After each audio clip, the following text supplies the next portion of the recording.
Leicester City के साथ भाई दिक्कत क्या होगी है? लेस्टर को देख के ऐसा क्यों लग रहा है कि यार बिल्कुल बिल्कुल ठंडा पड़ गया है। क्राउड तो इतना ठंडा था भाई, क्राउड में इतना डिसबिलीफ था, क्राउड में इतनी नेगेटिव वाइब छाई हुई थी। कभी एक सेकंड के लिए मुझे 90 मिनट के मैच में नहीं लगा कि लेस्टर सिटी घर पे खेल रही है और लेस्टर सिटी का क्राउड उनका 12th मैन है। मैंने एक सेकंड के लिए पूरे मैच में 90 मिनट तक ये फील नहीं किया और ना मैंने ग्राउंड में फील किया। पहले आपकी बात करूंगा, मैं दो हाफ में गेम को देखता हूं, Leicester City versus Manchester United, because ये गेम दो हाफ में प्ले होती है। हर गेम होती है यार, मैं क्या बोल रहा हूं, हर गेम होती है, लेकिन ये गेम पहले हाफ में कुछ और थी, दूसरे हाफ में कुछ और थी। इस पे मैं जरूर बात करूंगा। लेकिन लेस्टर सिटी की दिक्कत क्या है भाई?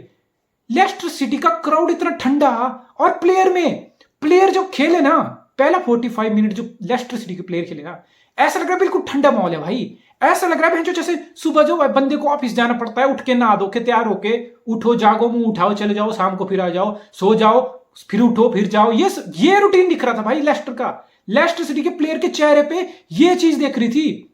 कोई फर्क नहीं पड़ता कि बैच के लिए खेल रहे हैं, क्या हो रहा है, कुछ पैशन है, कोई एनर्जी, बिल्कुल ठंडा। मैं मान सकता हूं कि लेस्टर सिटी ने इस साल अभी पहली कल जाके पहली साइनिंग हुई, शायद रियल मैड्रिड का लीजेंड मार्सेलो से बात हो रही है, वो भी आ जाए। लेकिन मैं मान सकता हूं कि मैनेजमेंट और मैनेजर के बीच सेम पेज पे नहीं होंगे, फ्रस्ट्रेशन है। ब्रेंडन रोजर एक अच्छा मैनेजर है, ब्रेंडन रोजर चाहता था कि उसका स्क्वाड में थोड़ा स्ट्रेंथ आए, खासकर फोवाना जैसा सेंटर बैक भी आपका जा रहा है। लेस्टर सिटी कल तक पहला क्लब था जिसने कोई साइनिंग नहीं की थी, अब जाके एक दो साइनिंग की है डेडलाइन पे। तो मैं मान सकता हूं कि फ्रस्ट्रेशन है, फैंस का भी मान सकता हूं, चलो ठीक है। मैं यही बता रहा हूं, स्टेडियम में फैंस की जो ठंडा है, बिल्कुल बिल्कुल डिसबिलीफ था, उसका बड़ा कारण यही था। लेकिन ग्राउंड पे क्या भाई, ग्राउंड पे लेस्टर सिटी क्या कर रही थी, मैं उसको डिकोड करने की कोशिश करता हूं। फॉर्मेशन थी 4-1-4-1, ठीक है। एनडीडी आपका सेंटर आप चला गया था, ठीक है। आपका वार्डी अप फ्रंट था, वार्डी के लेफ्ट में आपका हार्वी बान था, राइट में आपका मेडिसन था, और हॉल करके एक और प्लेयर सेंटर में था, ठीक है। जस्टिन जेम्स आपका पीछे फुलबैक था। ये सब था, लेकिन हुआ क्या पूरे मैच में, हुआ क्या हमको पता है। लेस्टर सिटी क्या करने की कोशिश करता है ब्रेंडन रोजर्स, इसको थोड़ी सी बात करता हूं मैं। Leicester City build from the back काफी हद तक खेलने की कोशिश करता है। Even when they play top team like city, pool, Chelsea, Arsenal, इनके अगेंस्ट भी बिल्ड फ्रॉम द बैक में लेस्टर यकीन रखता है। काफी हद तक पिच पे पीछे से शुरुआत करते हैं, बिल्ड करते हैं, शॉर्ट पास करते हैं, और अपने हाफ से अपोनेंट के डिफेंस फाइनल थर्ड तक बॉल कैरी करने की एबिलिटी रखते हैं प्लेयर। लेकिन कल क्या हुआ भाई, बिल्ड फ्रॉम द बैक खेलने की कोशिश की और यूनाइटेड ने अच्छा काम क्या कर रहा है, एरिक टेन है, प्रेसिंग अच्छी हो रही है, ठीक है। प्रेसिंग अच्छी हो रही है, क्यों? ये प्रेसिंग हम पहले भी देखते थे, पहले हम पता क्या देखते थे, अंडर ओले गन सोल्सयार या under Ralf Rangnick individual pressing होती थी।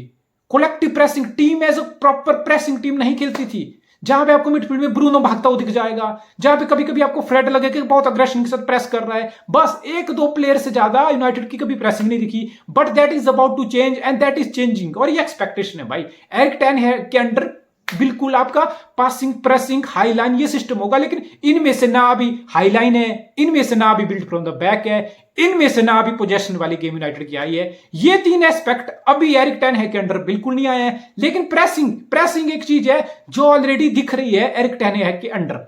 तो प्रेस अच्छा कर रहे थे, वो भी छोड़ो, प्रेस तो मिडफील्ड में ज्यादा कर रहे थे, जहां पे आपका ब्रूनो तो खैर ड्रॉप करेगा ही, जहां आपके रशफोर्ड आ रहा था, जहां आपका इलांगा आ रहा था, शांचो आ रहा था, ये मिडफील्ड में आके काउंटर प्रेस करके लेस्टर से गेंद छीन रहे थे।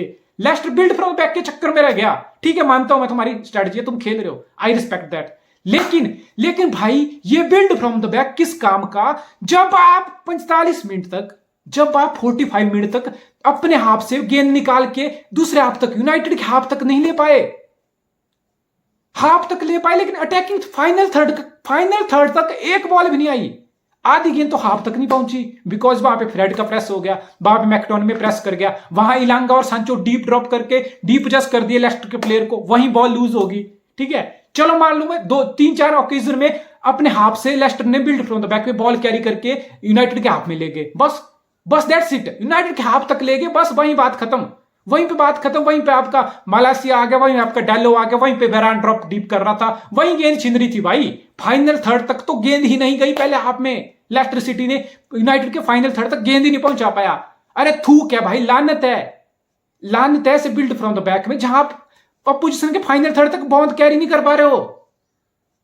क्या करूं मैं भाई ऐसे बिल्ड फ्रॉम द बैक का? वार्डी का 45 के वार्डी का तो मैं 90 मिनट की बात कर लूंगा। वार्डी का 90 मिनट में एक सप्लाई नहीं आई बॉक्स में, वार्डी बेचारा ड्रॉप डीप कर रहा था कि मैं कुछ करूं, कुछ ना कुछ मैं टीम के लिए कंट्रीब्यूट करूं, लेकिन जब बॉक्स के अराउंड था एक सप्लाई फाइनल थर्ड तक गेंद नहीं पहुंची, पहले हाफ में तो बिल्कुल नहीं पहुंची, ठीक है। और पहले हाफ में फिर यही चुतियापा हो गया, बिल्ड फ्रॉम द बैक के चक्कर में यूनाइटेड ने प्रेस किया, प्रेस करके high on the pitch ball win की, राइट विंग पे पास किया, राइट विंग से पास निकल के रैशफोर्ड ने सेटअप किया, सांचो का एक बहुत स्मार्ट, एक बहुत स्मूथ रन था और फिनिश थी, जहां पे कीपर आगे आया, he pressed him and I think that was right option and it was open goal in the end, Sancho score किया और वही गोल पूरा डिफरेंस क्रिएटर रहा। और एक और चीज मैं यूनाइटेड की मेंशन करना चाहूंगा जो यूनाइटेड के फुटबॉल में मुझे अभी से दिखने लगी है, एंटोनी सैंटोस के लिए राइट विंग पे जगह तैयार हो रही है और वो जगह तैयार हो गई है। कल हमने क्या देखा, कल हमने स्विच देखा, इन बिटवीन मैच स्विच नहीं देखा, उसमें बाद में बात करूंगा। कल हमने स्टार्टिंग पोजीशन पे स्विच देखा, 4-2-3-1 है, ठीक है, ये खिला रहा है एरिक टेन हैग और यही खिलाता जाएगा, फिलहाल मुझे इसमें कोई डाउट नहीं है। लेकिन 4-2-3-1 से एरिक टेन हैग ने गेम जरूर स्टार्ट की थी, फिर 60 मिनट में कैसिमीरो आया आपके सैंचो की जगह, तो आपका रैशफोर्ड हो गया ड्रॉप, रैशफोर्ड आपका सेंटर में आ गया और आपका इलांगा लेफ्ट पे चला गया और आपका ब्रूनो फर्नांडिस मिडिल में आ गया और कैसिमीरो मिडफील्ड में सेटल हो गया, एरिक्सन थोड़ा हायर ऑन द पिच हो गया, यानी कि आपने 4-3-3 में चेंज कर दिया। Maybe that's sign of things to come. लेकिन मैं इससे पहले बताऊंगा कि आपका सांचो लेफ्ट विंग पे स्टार्ट किया, आपका इलांगा राइट पे स्टार्ट किया, आपका रैशफोर्ड अप फ्रंट था, 4-2-3-1 था। ये सांचो लेफ्ट पे ही खेलने वाला है most of the season, because Antony Santos right winger है, नेचुरल राइट विंगर है और एकमात्र पूरे यूनाइटेड के फॉरवर्ड लाइन में एकमात्र बंदा है जो लेफ्ट फुटेड प्लेयर है।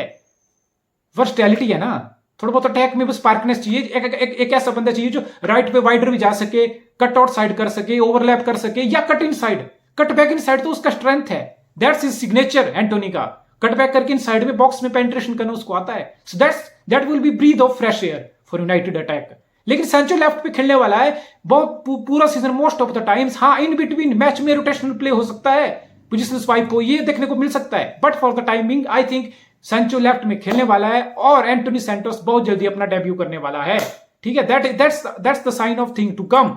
यूनाइटेड ने बहुत अच्छा किया, मिडफील्ड यूनाइटेड की ठीक ठाक खेली, जब 60वें मिनट में कैसिमीरो आया तो सांचो को बिल्कुल ऑफ हो गया, रैशफोर्ड आपका सेंट्रली ड्रॉप हो गया, ब्रूनो फर्नांडिस आपका राइट पे चला गया, इलांगा सेंटर में चला गया, ये सब चीजें हमें देखने को मिली। फिर रोनाल्डो आया, इलांगा गया, रोनाल्डो स्ट्राइकर की तरह सेंटर में खेला, 4-3-3 पे स्विच देखने को मिला। यूनाइटेड के लिए क्या है, यूनाइटेड के लिए देखो बहुत अच्छी बात है यार, यूनाइटेड 2 मैच में बिल्कुल win to back win, 3 match में बैक टू बैक 3 जीत, hat trick of win, that's nice. जब आप 2 मैच शुरू क्या आते हैं और ये बिल्कुल कैसा फुटबॉल है भाई, एरिक टेन हैग क्या खिला रहा है।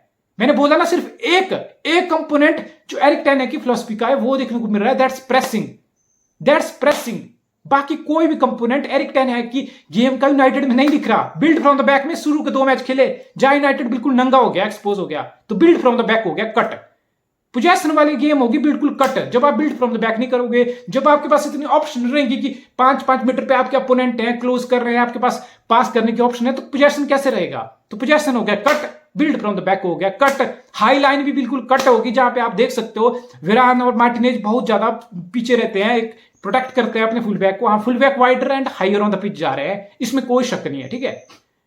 तो सिर्फ प्रेसिंग के अलावा बिल्कुल एंटी। ये 3 मैच यूनाइटेड कैसे जीता है और पहले के 2 मैच यूनाइटेड क्यों हारा। पहले के 2 मैच यूनाइटेड हारा because they wanted to play the Erik ten Hag way, 4-2-3-1, pressing build from the back, high line, counter press, passing, possession, ये खेलने की कोशिश की तो यूनाइटेड बिल्कुल एक्सपोज हुआ 2 मैच में। और 3 मैच में यूनाइटेड क्या खेला, लेस्टर के अगेंस्ट भी गोल कैसे आया, वो काउंटर पे गोल था, वो ट्रांजिशन में गोल था, और यूनाइटेड रिलाई कर रहा है अपनी पेस पे, एलांगा, सांचो, रैशफोर्ड, ये 3 लोग क्यों स्टार्ट कर रहे हैं हर मैच, ये 3 लोग अप फ्रंट क्यों स्टार्ट कर रहे हैं, इसका बिल्कुल सिंपल रीजन है, ये ओले की स्ट्रेटजी में बिल्कुल शिफ्ट कर चुका है Erik ten Hag for the time Bing.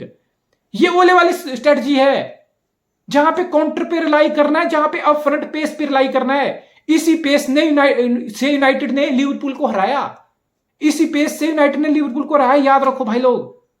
इसी पेस से वो काउंटर पे गोल ब्रूनो फर्नांडिस का साउथहैम्पटन के अगेंस्ट आया, इसी पेस से इसी काउंटर से काउंटर स्टार्ट हुआ, रैशफोर्ड बिल्कुल शार्पनेस से भागा, बॉल निकाली, सांचो का रन आया, बूम, गोल आया, और वही गोल 3 पॉइंट का डिफरेंस हुआ एंड में। So it's like Erik ten Hag बिल्कुल एंटी फुटबॉल नहीं, अपनी एंटी फिलॉसफी खेल रहा है। मतलब जो बंदे के प्रिंसिपल है, जो बंदे की फिलॉसफी है, बिल्कुल उसके विपरीत फुटबॉल आपका एरिक टेन हैग खिला रहा है।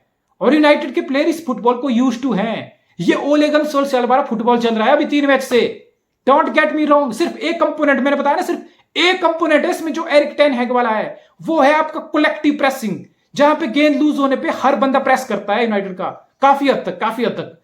लेकिन ये पहले नहीं था, पहले इंडिविजुअल प्रेसिंग चलती थी यूनाइटेड की। फिर ये कि एक बंदा प्रेस कर रहा है, दूसरा बंदा प्रेस कर रहा है, वो प्रेस बिल्कुल इफेक्टिव नहीं हो रहा, आप पोजीशन रीगेन नहीं कर रहे हो, और जो बंदा प्रेस करने के लिए आ रहा है उसकी पोजीशन में फिर भी, क्योंकि आप पोजीशन रीगेन नहीं कर रहे हो तो उसकी पोजीशन खाली रह रही है मिडफील्ड में, और यूनाइटेड एक्सपोज होता था ओले के अंडर, इसलिए होता था वो, ठीक है। तो वो तो ओले की फक्ड अप चीज थी, लेकिन ओले का एक बड़ा प्लस था कि ओले की टीम सिट बैक करके मैन सिटी जैसे टीम को भी काउंटर पे हरा देती थी। याद करो 2020-21 का सीजन जहां पे मैन सिटी चैंपियन था, लेकिन मैन सिटी ओले को 2 बार पेप गार्डियोला नहीं हरा पाया था। क्यों?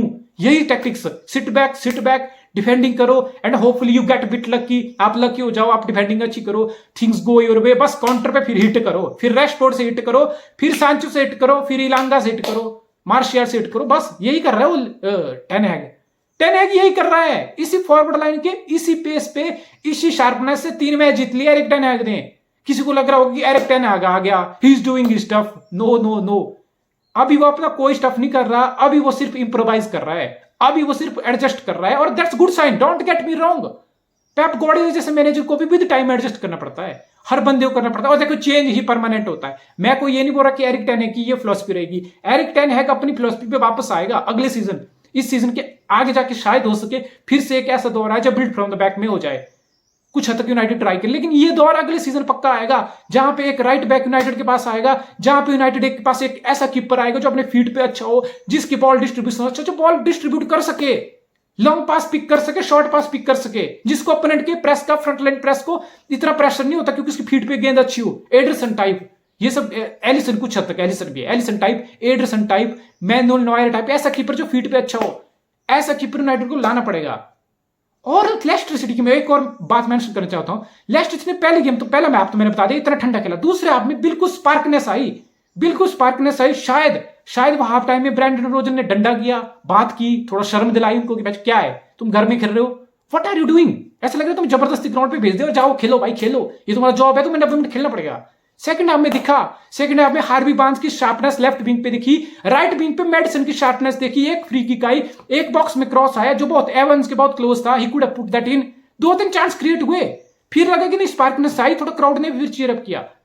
और सबसे बड़ी बात, यूनाइटेड के फुल बैक को एक्सपोज करके रख दिया था शुरू के 30-40 मिनट में, 2 ओकेजन पे 1-on-1 डुअल थी, जहां शार्पनर से मेडिसन कटरना के डियागो डेलो 15 मिनट में येलो पे चला गया, टायरल मलेशिया 30 मिनट में येलो पे चला गया, 50 मिनट आते आपका लिसांड्रो मार्टिनेज येलो कार्ड पे चला गया, यानी कि आपके बैक 4 में से बैक 3 प्लेयर आपके येलो पे चले गए। फिर भी लेस्टर एक्सपोज नहीं कर पाया, फिर भी लेस्टर के प्लेयर 1-on-1 डुअल टेक नहीं किए, नोइंग की डालो येलो पे है, नोइंग मलासिया येलो पे है, मार्टिनेज येलो पे है, still side wise back passing, इतनी ज्यादा बैक पासिंग मैंने बहुत कम मैच में देखी है, एक ऐसी टीम जो 1-0 से पीछे हो। आप एक लेस्टर का एक बड़ा शार्पनेस होता था रिसेंट टाइम में कि लेस्टर काउंटर बहुत अच्छा करता था यार, काउंटर पे बहुत अच्छा करता था, डिफेंडिंग बहुत अच्छी करता था और काउंटर उतना ही शार्प करता था। जब लेस्टर को स्पेस मिल रहा था मिडफील्ड में, लेस्टर पता क्या कर रहा था, बहुत सारे प्लेयर बैक पास कर रहे थे और वार्डी बेचारा मिडफील्ड में ड्रॉप डीप कर रहा था। क्यों? ये तो बिल्कुल विपरीत है भाई, वार्डी जैसा बंदा तो आपको अप फ्रंट चाहिए, वो ऐसा बन चाहिए कि run in from the behind कर सके, लिसांड्रो मार्टिनेज के, वेरान के, यूनाइटेड के डिफेंस को एक्सपोज कर सके, पेनिट्रेट कर सके, स्पेस को यूटिलाइज कर सके। वो वार्डी ड्रॉप डीप कर रहा है, तो काउंटर पे फिर किसको गेंद दोगे आप, किसको देखोगे? सामने कोई है ही नहीं, जो रन कर रहा है, रन फ्रॉम द बिहाइंड करके, जिसको मैं बॉल दूं पास करूं, फिर मैं बैक पास ही करूंगा। बिल्कुल यार, लेस्टर सिटी का बिल्कुल स्ट्रेटजी फकड अप दिखा, बिल्कुल fucked up. Diego डैलो man of the match लगा मुझे इस मैच में, डियागो डैलो, मैं बताऊंगा क्यों। पहले हाफ में तो बिल्कुल एवरेज परफॉर्मेंस था, दूसरे हाफ में बहुत शानदार, 5 में से 4 टैकल जीते, ग्राउंड डुअल जीती 80%, एरियल डुअल जीती 80%। That's great effort, that's brilliant effort.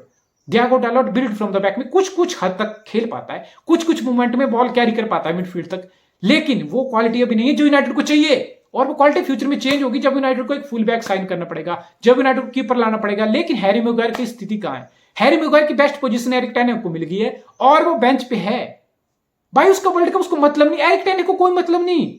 Erik ten की एक बात मैं जरूर प्रेज करूंगा, टैक्टिक्स मैंने बताया अभी कुछ नहीं, अभी बिल्कुल भी अपने टैक्टिक्स की छाप उसमें है ही नहीं, अभी वो ओले के सिस्टम से जुगाड़ फिट करके चल रहा है। लेकिन एक चीज है टेम्परामेंट, एक चीज है वो उसका माइंडसेट। उसने दिखा दिया है कि उसके पास ये चीजें हैं। उसके पास इतना माइंडसेट है कि उस सीजन की 5 गेंद निकल गई, प्रीमियर लीग की 5 मैच निकल गए, 5 गेम। उसने रोनाल्डो को बेंच पे रखा है। एक भी मैच में क्रिस्टियानो रोनाल्डो स्टार्ट नहीं किया है। That's Erik ten Hag and that's his statement, that's his way of making statement. I don't care, I simply don't care. तुम वर्ल्ड के बेस्ट प्लेयर हो गए, Cristiano Ronaldo, you might be the best player in the world, but I don't give a damn. And guess what, and guess why I don't give a damn, because मैंने देखा जब हमारा pre season चला था, हम Singapore जा रहे थे, हम थाईलैंड जा रहे थे, हम ऑस्ट्रेलिया का टूर कर रहे थे, जहां पे इलांगा अपना 100% दे रहा था, जहां पे मार्शियल अपना 100% दे रहा था प्री सीजन में, जहां पे सांचो प्री सीजन में अपना 100% दे रहा था, वहां पे तुम कहां थे? तुम छुट्टी बना के घर में बैठे थे। तुमने फैमिली रीजन, जो भी रीजन दिया था, तुम प्री सीजन ज्वाइन नहीं किए थे। तुम बिल्कुल जब सीजन स्टार्ट होने वाला 2 दिन पहले आगे मुंह उठा के। Why would I start you? कोई भी अच्छा मैनेजर उस प्लेयर को स्टार्ट नहीं करेगा जो सिर्फ फैमिली रीजन देके पूरा प्री सीजन मिस कर दिया और सीजन के 2 गेम होने से पहले मुंह उठा के आ गया। मैं क्यों स्टार्ट करूंगा भाई? मेरे को रिश्तेदार हो तुम, मेरे को बेटे या बाप हो तुम, जो मैं तुम्हें स्टार्ट करूंगा। एरिक टेन का मैसेज बिल्कुल क्लियर है, I like this, I like this. देखो भाई, सिंपल सा फंडा है। आजकल फुटबॉल कैसे चल रहा है? आजकल फुटबॉल में वो क्लब, वो मॉडल सक्सेस है जहां पे मैनेजर के पास कंट्रोल है, जहां पे मैनेजर के पास पावर है, उसको फ्रीडम है। वही फुटबॉल क्लब इस टाइम सक्सेसफुल है। मैनेजर को पावर चाहिए भाई, उसको कंट्रोल चाहिए, उसमें इतने बॉल होने चाहिए, उसको इतनी बैकिंग होनी चाहिए बोर्ड की, उसको लगे कि मैं डिसीजन लूंगा तो बोर्ड मेरा साथ देगा। और सबसे अच्छी बात है, बिग प्लस है यूनाइटेड के लिए, ये बैकिंग एरिक टेन हैग को दिख रही है। शायद ओले के पास भी ये बैकिंग रही होगी, बिकॉज ओले का तो बहुत बैकअप किया है बोर्ड ने, लेकिन ओले ने ये बॉल कभी नहीं दिखाया भाई। हंस हंस के हर बात को टाल देता था वो। उसकी सीरियसनेस, उसकी कभी स्ट्रेटनेस, कभी ट्रांसपेरेंसी दिखी नहीं। कि ड्रेसिंग रूम में क्या बोलता होगा ओले भाई, क्या बोल पाता होगा? उस मैगवायर तक को वो कुछ नहीं बोल पाता था, मैगवायर तक की परफॉर्मेंस क्वेश्चन नहीं कर पाता था। तो टीम कैसे इंप्रूव होगी? जैसा रोनाल्डो को मिरर दिखाया ना एरिक टेन हैग ने, heads off man, that's the kind of manager every club want. As a fan I want such manager in my club, जिसका बॉल हो, अपना डिसीजन दिखाए, अपना स्टैंड ले। Same with Maguire. मैगवायर तू होगा भाई, तू वर्ल्ड का इस 80 मिलियन का डिफेंडर होगा। I don't give a damn. Erik ten Hag ने बोला I don't give a damn, मुझे फर्क नहीं पड़ता, मुझे फर्क नहीं पड़ता तुम इंग्लैंड के नंबर 1 हो, तुम इंग्लैंड के कैप्टन हो, तुम मैन यूनाइटेड के कैप्टन रहे हो, मुझे इस चीज से फर्क नहीं पड़ता। कैप्टन छोड़ो, तुम्हारी जगह बेंच पे है, तुम्हारी मैंने बेस्ट जगह ढूंढ ली है, वो बेंच पे है। आई डोंट केयर कि वर्ल्ड कप आ रहा है, तुम्हारे साथ क्या होगा। मैं सिर्फ एक ही चीज में केयर करता हूं, मैं केयर करता हूं कि यूनाइटेड को कैसे जिताऊंगा। मैं केयर करता हूं कि 10 साल से जो यूनाइटेड तरस रहा है प्रीमियर लीग जीतना छोड़ कंपीट करने के लिए, मैं उनको फिर से कंपिटेटिव कैसे बनाऊंगा। मुझे सिर्फ इस चीज की चिंता है और मैं सिर्फ इस चीज पे काम करने वाला हूं। आई सिंपली डोंट केयर तुम मैगवायर हो, तुम डिफेंडर हो, वर्ल्ड क्लास, वर्ल्ड के टॉप मोस्ट डिफेंडर हो, तुम्हें डिफेंडिंग करनी पड़ेगी, तुम्हें अपनी गेम में इंप्रूवमेंट लानी पड़ेगी, तुम्हें दिमाग में ये बिठाना पड़ेगा कि मैं अगर बेंच पे हूं तो मैं क्यों बेंच पे हूं और मैं बेंच से वापस टीम में कैसे आ सकता हूं। तो ये मैगवायर को सोचना है, ये चीजें रोनाल्डो को सोचनी है कि मेरा प्री सीजन नहीं आया तो मैं स्टार्ट नहीं करने वाला हूं, even if I am Ronaldo. तो Erik ten Hag is showing his balls, वो बॉल्स ही है, बंदा गट्स ही है। और बहुत सारे लोग बोल रहे हैं कि एरिक टेन हैग क्या करेगा, बहुत सारे पंडित एक्सपर्ट बोल रहे हैं कि क्या करेगा यूनाइटेड में आके, बहुत ईगो है इस क्लब में, इस क्लब में सोल खत्म हो गया है, इस क्लब में ये नहीं है। देखो सबसे बड़ी बात, एरिक टेन हैग को यूनाइटेड के बोर्ड की बैकिंग मिल चुकी है। एरिक टेन हैग को पैसे मिल रहे हैं, 220 मिलियन यूनाइटेड स्पेंड कर चुका है और कैसे प्लेयर लगाया। अगर मैं कैसेमीरो को हटा दूं ना, still Casemiro is one of the best, probably top 3 defensive midfielder में कैसेमीरो इस टाइम वर्ल्ड के। लेकिन कैसेमीरो को मैं हटा भी दूं तो बाकी सारी साइनिंग इसकी पसंद की है, एरिक टेन हैग की पसंद की है। एरिक टेन हैग को इतना बैक किया बोर्ड ने कि उसके लिए 22 साल के ब्राजीलियन लड़के पे 100 मिलियन का दांव लगा दिया। क्यों? क्योंकि एरिक टेन उसको चाहता था। तो एरिक टेन को पूरी बैकिंग मिली है, पूरी फ्रीडम मिली है, पूरा कंट्रोल मिला है। मालासिया क्यों लाया? मालासिया इसका ये चाहता था इसलिए मालासिया आया। एरिक्सन ये चाहता था तो इसलिए एरिक्सन आया। लिसांड्रो मार्टिनेज 65 मिलियन पाउंड बहुत होता है एक डिफेंडर के लिए, जो भी एरिडिविजिया ठीक ठाक लीग है, डच लीग है, टॉप 5 लीग से बिल्कुल नीचे है, फिर भी 65 मिलियन स्पेंड किया बिकॉज क्योंकि मैनेजर ने चाहा था तो मैनेजर को बैक किया। तो ग्लेजर कर रहे हैं मैनेजर को बैक, ये बहुत अच्छा साइन है। This is great sign and good sign for things to come. Erik ten is showing ball brilliant यार, दैट्स व्हाट आई वांट।